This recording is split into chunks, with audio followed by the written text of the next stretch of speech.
আজকে 10ই মে এমন কি কারণ হলো যে হঠাৎ আওয়ামী লীগকে সকল কার্যক্রম থেকে নিষিদ্ধ করা হলো? এর কারণটা কি জানেন? রাজনৈতিক দলকেও বিচার করা যাবে সে আইনও করে রেখেছে। যাক, আমার মনে হয় একদিক দিয়ে ভালো, ইউনূস আমাদের একটা জিনিস শিখালো কিভাবে প্রতিশোধ নিতে হয়, কিভাবে একটা দলের বিচার করতে হয়।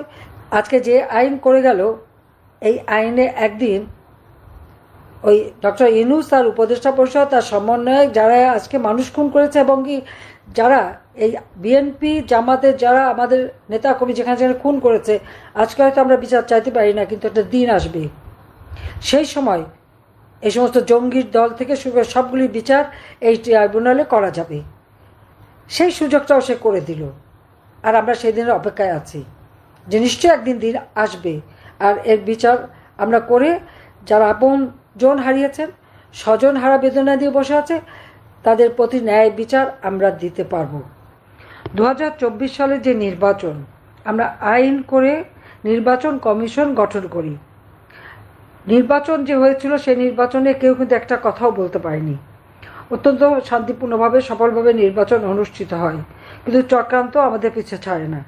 এই চক্রান্তটা দেখলাম আমরা 2024 সালের 7 জুলাই ছাত্রদেরকে কোটা আন্দোলন এবং বৈষম্য বিরোধী আন্দোলন।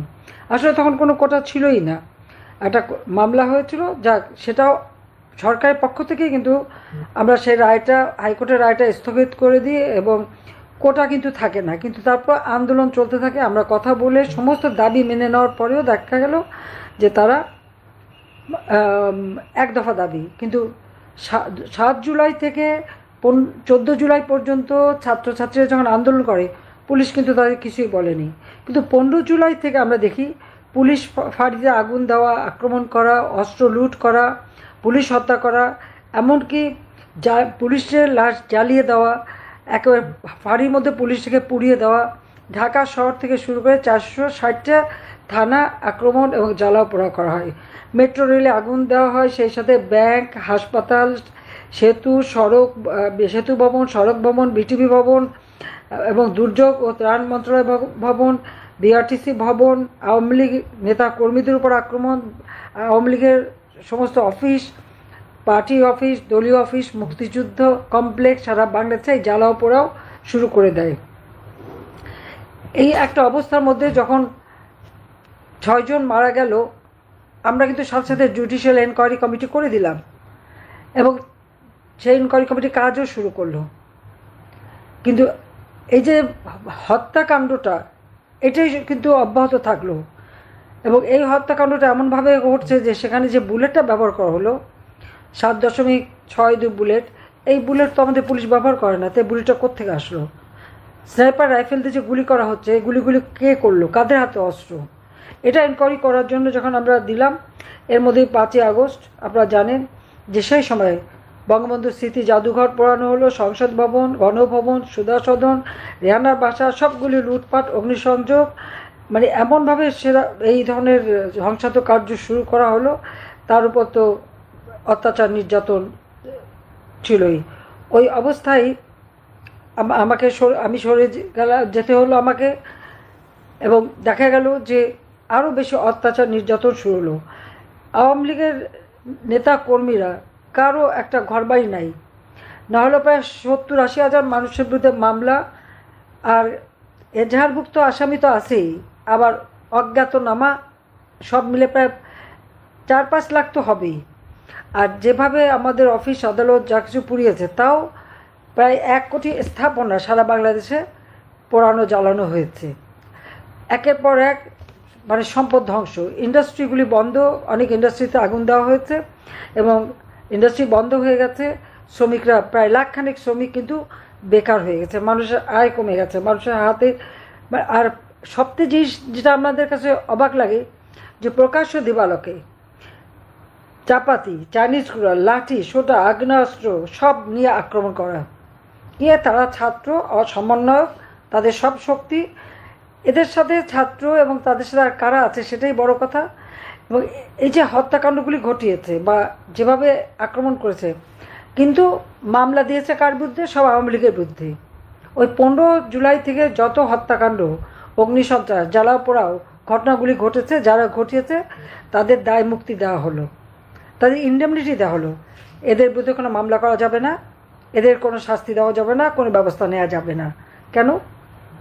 এটাই তো আমার প্রশ্ন, যে এত বড় অপরাধ যারা করবে তাদের দিল দায় মুক্তি, আর এই ঘটনার সমস্ত দায় দায়িত্ব আওয়ামী লীগ নেতা কর্মীদের উপরে মিথ্যা মামলা দিয়ে হয়রানি। সকলের বিরুদ্ধে কি? খুনের মামলা। প্রথম যুগে তো খালি খুনের মামলাই দিয়ে গেল, খুন এবং বিস্ফোরক মামলা।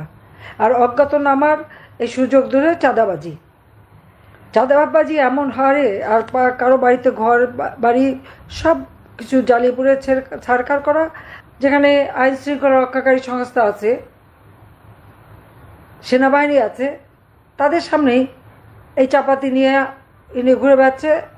উচ্চ আদালত প্রধান বিচারপতি থেকে শুরু করে একবারে মানবাধিকার কমিশন, পাবলিক সার্ভিস কমিশন, নির্বাচন কমিশন, সব কিছু কিন্তু এই অস্ত্র আর লাঠির জোরে তাদেরকে পদত্যাগ করানো। আর স্কুল, কলেজ, ইউনিভার্সিটি ছাত্রছাত্রীরা তাদের শিক্ষকদের অপমান করা এবং তাদেরকে জোর করে পদত্যাগ করানো, এইরকম একটা অরাজকতা তারা সৃষ্টি করলো। এটা শুধু এই ইউনূস ক্ষমতা দখল, আর এই ক্ষমতা দখলের পর থেকে এই সমস্ত অপকর্মগুলি চলছে। গত 10 তারিখে আমরা কি দেখলাম? আওয়ামী লীগের সকল কর্মকাণ্ড নিষিদ্ধ করা হলো। কেন? যত হত্যার দোষ আমাদের উপরে, অথচ হত্যাকাণ্ডের শিকার কিন্তু আওয়ামী লীগের নেতাকর্মী বেশি। নাহলে আওয়ামী লীগের 2-3 হাজার নেতাকর্মীকে তারা হত্যা করেছে, পরিবার পরিজন সহ। তার সেভাবেও হত্যাকাণ্ড চলেছে। কাউকে পুড়িয়ে মেরেছে, মেরে পা বেঁধে ঝুলিয়ে দিয়েছে। তার উপর হামলা মামলা তো আছে। আমার তো মনে হয় যে আওয়ামী লীগের যত নেতাকর্মী সবার বিরুদ্ধে মামলা, একটা নয় একাধিক মামলা।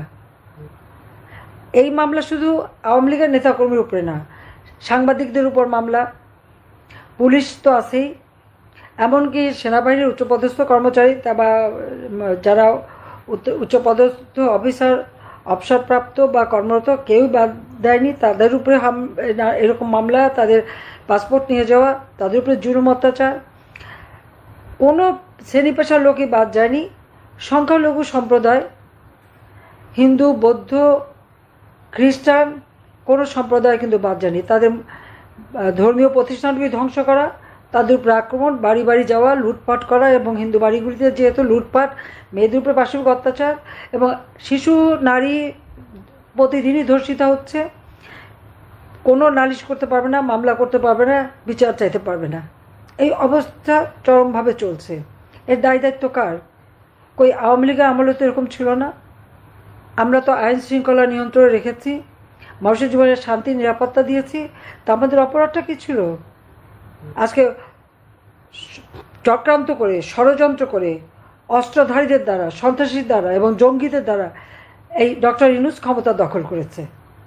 তার ক্ষমতার শক্তি তো হচ্ছে সন্ত্রাসী বাহিনী, যারা আন্তর্জাতিকভাবে যাদেরকে স্বীকৃতি দেওয়া হয় না, যাদেরকে ব্যান করে দেওয়া হয়েছে, তারাই বাংলাদেশে এখন ক্ষমতায়, এবং তার প্রকাশ্য দিবসকে অস্ত্র নিয়েও ঘোরে, এবং এখানে কারো কিছু বলার নাই, কোনো বিচার নাই, আচার নাই।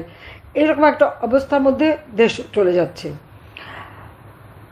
সেই অবস্থা হঠাৎ আমাদের উপর আরও জুলুম। কি? আওয়ামী লীগের সমস্ত কর্মকাণ্ড নিষিদ্ধ, এবং আমরা নাকি সব খুন করে ফেলেছি।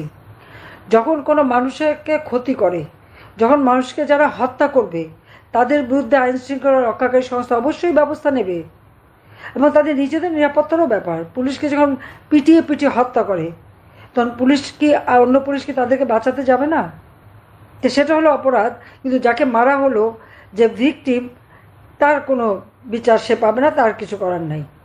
এই হলো ইউনূসের রাষ্ট্র পরিচালনা। এবং আজকে 10ই মে এমন কি কারণ হলো যে হঠাৎ আওয়ামী লীগকে সকল কার্যক্রম থেকে নিষিদ্ধ করা হলো? এর কারণটা কি জানেন? কারণ আর কিছুই না। ক্ষমতায় এসে একদিকে দুর্নীতি করা, অর্থ বানানো, অর্থ পাচার করা তো আছেই, তার উপর আজকে আমাদের দেশ বিক্রি করে দেওয়া হচ্ছে। ডক্টর ইউনূসের পররাষ্ট্র বিষয়ক উপদেষ্টা নিজেই বলেছেন যে মিয়ানমারের যে বর্ডার, সেই বর্ডারে বাংলাদেশের কোনো নিয়ন্ত্রণ নাই। বাংলাদেশের বর্ডারে নিয়ন্ত্রণ থাকবে না, তো সরকার আছে কি কাজে। সরকার কি করে? সরকারের কি কোনো দায়িত্ব নেই? কই, আওয়ামী লীগ যখন ক্ষমতায় ছিল তখন তো এই অবস্থা ছিল না? আমি থাকতে তো প্রত্যেকটা বর্ডারের নিয়ন্ত্রণ নিশ্চিত করা ছিল, বাংলাদেশের স্বাধীনতা সার্বভৌমত্ব সম্পূর্ণভাবে সুরক্ষিত ছিল। তা আজকে নাই কেন? তার জবাব ডক্টর ইউনূসকে দিতে হবে। আসল কথা হলো, সে তো দেশ বিক্রি করবার মুচলেখা দিয়ে ক্ষমতা এসেছে। এই জন্যই তো মিয়ানমারের বর্ডার এখন অরক্ষিত। দেশের স্বাধীনতা সার্বভৌমত্ব প্রশ্নের সম্মুখীন, কারণ তার ক্ষমতা দখলটা হচ্ছে যে সন্ত্রাসী এদের হাতে, তাদের নিয়ে। আজকে মিয়ানমারের যারা বিদ্রোহী, সেই বিদ্রোহীদেরকে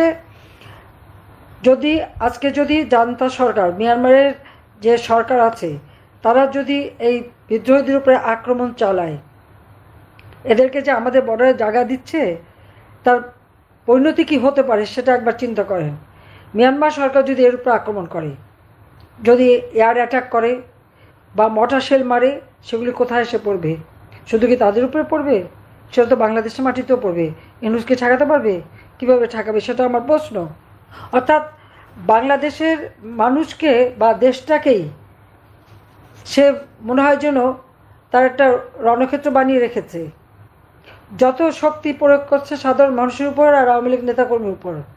আর এখানে দেশের স্বাধীনতা সার্বভৌমত্ব রক্ষার কোনো চেষ্টাই তার নাই। দেশটাকে বিক্রি করে দিয়ে আজকে দেশের মানুষের জীবন মান সব অনিশ্চয়তার দিকে ঠেলে দিচ্ছে।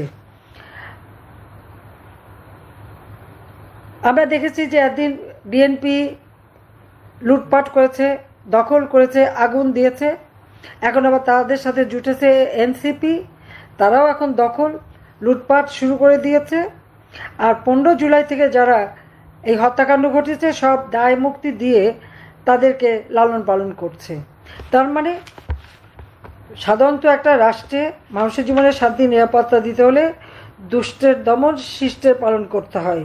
আর ইউনূস সরকারের নিয়ম হচ্ছে দুষ্টদেরকে তার আওতা রাখা, ছায়াতলে রাখা, তাদেরকে মদত দেওয়া, আর যারা নিরীহ সাধারণ মানুষ তাদের উপরেই জুলুম অত্যাচার করা, এটাই করে যাচ্ছে। এই যত ধ্বংসযজ্ঞ আজকে হলো, এর সাথে যারা জড়িত তাদের কেন বিচার হবে না, সেটাই আমার প্রশ্ন। আওয়ামী লীগ এখানে ক্ষতিগ্রস্ত, সব থেকে বেশি আওয়ামী লীগের উপর জুলুম হয়েছে। আবার সেই আওয়ামী লীগের উপরেই নিষেধাজ্ঞা দেওয়া হয়। এই নিষেধাজ্ঞা আমরা কখনোই মানতে পারি না, এটা আমরা মানি না। কারণ আওয়ামী লীগ ভেসে আসেনি। আওয়ামী লীগ এদেশের মানুষের অধিকার প্রতিষ্ঠা করার সংগ্রাম সবসময় করে গেছে। কারণ আওয়ামী লীগ এদেশের মানুষকে অন্ন, বস্ত্র, বাসস্থান, চিকিৎসা, শিক্ষার সুযোগ দিয়েছে, জীবনমান উন্নত করেছে, গ্রাম পর্যায় পর্যন্ত সার্বিক উন্নতি হয়েছে।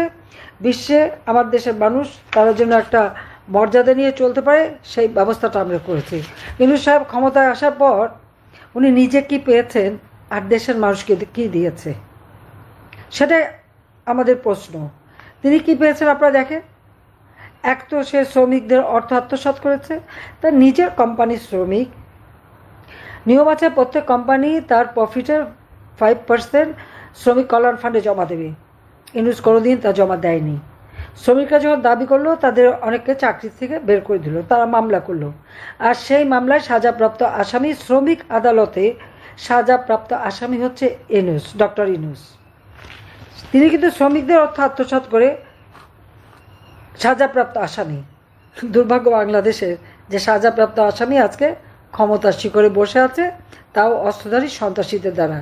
ক্ষমতায় বসেই তার বিরুদ্ধে আয়কর ফাঁকিদার মামলা, দুর্নীতির মামলা, প্রায় 5টা দুর্নীতির মামলা হয়েছিল।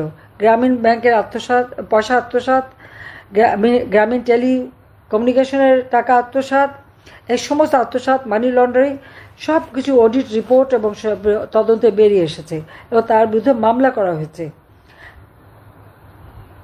তার যে ট্যাক্স ফাঁকির মামলা, প্রায় 1100 কোটি টাকার ট্যাক্স ফাঁকি, সেখানে 666 কোটি, দুঃখিত, 666 কোটি টাকার যে মামলাটা, তার রায় হওয়ার কথা ছিল 6ই আগস্ট।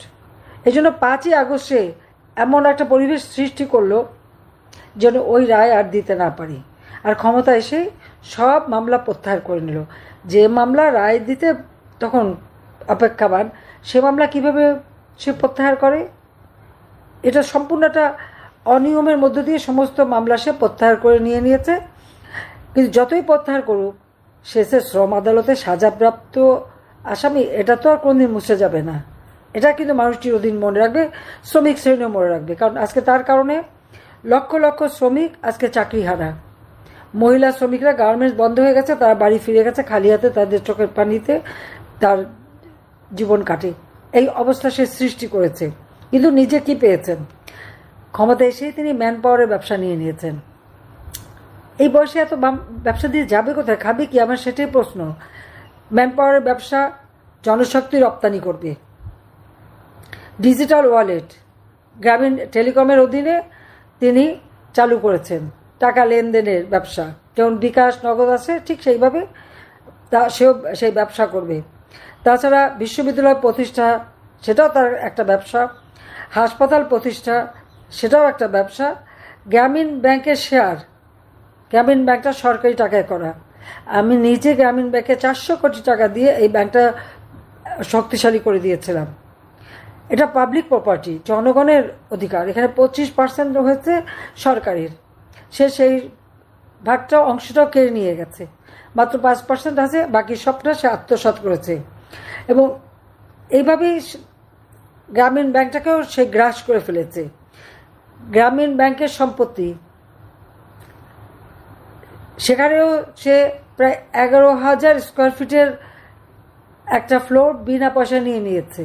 সেখানে ইউনুস সেন্টার বসিয়ে দিয়ে সেখান থেকে যত মিথ্যা কথা বানানোর কারখানা, ওটা যত অপপ্রচার চালানোর কারখানা, আর ওনার গুণগান গাওয়ার কারখানা বানিয়ে রেখে দিয়েছে। সেখানে টাকা দিয়ে লোক রাখে। একই সাথে নিজের যেমন আয়কর দেয় না, ফাঁকি দেয়, আবার গ্রামীণ ব্যাংকের আয়করও 5 বছরের জন্য সে মুক্ত করে নিয়েছে। কেন? এটা তো একটা প্রফিটেবল বিজনেস, এটা তো নিতে পারে না।